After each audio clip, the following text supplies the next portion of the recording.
with Sonny Goggia, our hard enduro professional rider at EnduroPanorama 2024. So Sonny, how was your stay in Romania so far?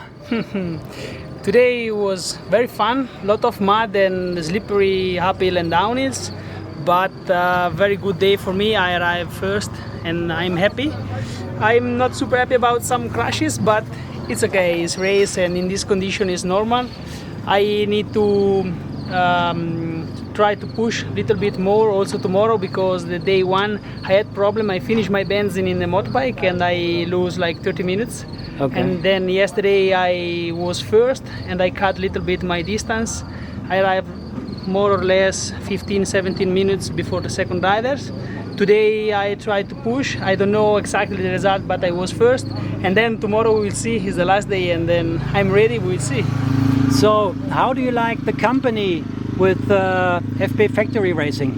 Yeah, it's the best team in the paddock because it's a friendly team, and this is important. It's like stay at home, stay in the family, and it's not like a real job, and this is important.